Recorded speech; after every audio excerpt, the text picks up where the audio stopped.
Hello students, आज हम मोल, molar द्रव्यमान और मोलर आयतन से संबंधित परिभाषाएं पढ़ेंगे।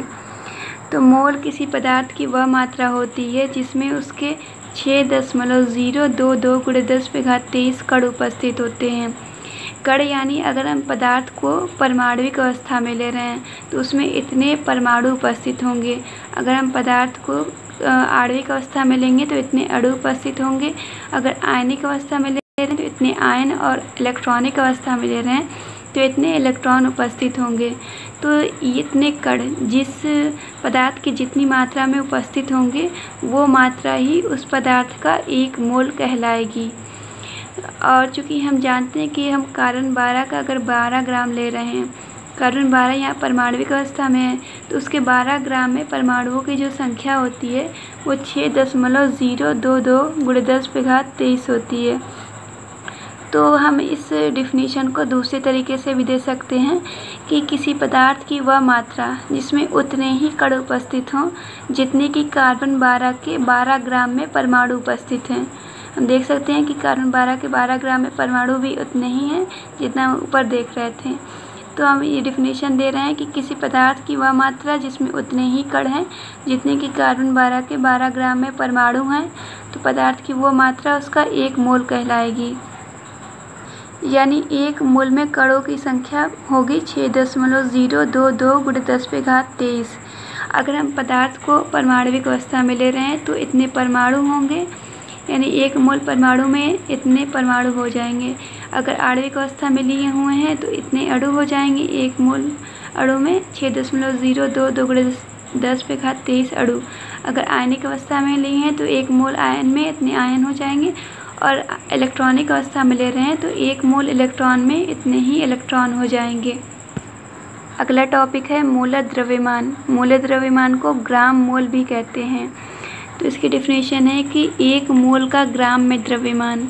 ऊपर हम लोगों ने मोल के बारे में पढ़ा। अब हम अगर मोल को ग्राम में प्रदर्शित करें, यानी उसका ग्राम में जो द्रव्यमान होगा उसका मोलर द्रव्यमान कहलाता है।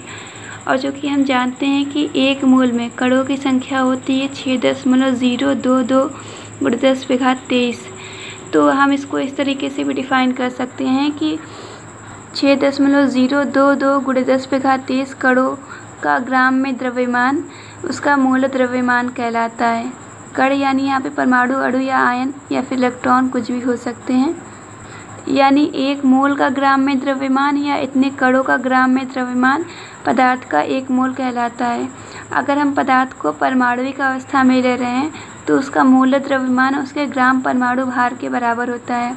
ग्राम परमाणु भार के बारे में लोग पहले पढ़ चुके हैं कि परमाणु भार को ही ग्राम में व्यक्त करें तो उसका ग्राम परमाणु भार कहलाता है। जैसे कि हाइड्रोजन का जो ग्राम परमाणु भार है वो 1 ग्राम होता है, तो यहाँ से इसका मोलर द्रव्यमान भी 1 ग्राम हो जाएगा। ऑक्सीजन का परमाणु भार 16 है तो इसका ग्राम परमाणु भार 16 ग्राम हो जाएगा। तो जब इसका ग्राम परमाणु भार 16 ग्राम है तो इसका मोलर द्रव्यमान भी 16 ग्राम हो जाएगा। और अगर पदार्थ आणविक अवस्था में है तो उसका मोलर द्रव्यमान उसके ग्राम अणु भार के बराबर होता है, या इसे हम 1 ग्राम अणु भी कहते हैं। तो जैसे हम H2O का अणु भार जानते हैं 18 ग्राम है, तो 18 है तो उसका ग्राम अणु भार 18 ग्राम हो जाएगा।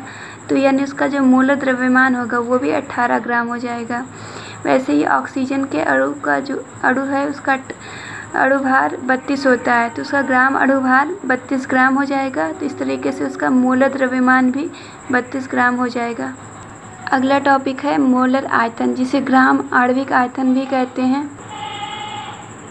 इसकी डिफिनीशन है किसी गैस के 1 ग्राम मोल। 1 ग्राम मोल इसको हम लोग पहले ही पढ़ चुके हैं। ग्राम मोल को मोलर द्रव्यमान भी कहते हैं। तो किसी गैस के 1 ग्राम मोल का 0 डिग्री सेल्सियस ताप और 1 वायुमंडलीय दाब पर आयतन उसका मोलर आयतन कहलाता है। तो चूँकि हम गैस जो है वो आणविक अवस्था में है तो उसका ग्राम मोल जो है उसके ग्राम अणु भार के बराबर होगा। तो हम इसको इस तरीके से भी कह सकते हैं कि किसी गैस का 1 ग्राम अणु भार का 0 डिग्री सेल्सियस ताप और 1 वायुमंडलीय दाब पर आयतन उसका मोलर आयतन कहलाएगा। और चूँकि हम जानते हैं कि 1 ग्राम मोल में उसके अणुओं की संख्या 6.022 × 10⁻23 होगी। अणु इसलिए क्योंकि गैस यहाँ पे आणविक अवस्था में है, तो उसके गैस में इतने अणु उपस्थित होंगे, तो इतने अणुओं का आयतन उसका मोलर आयतन कहलाएगा।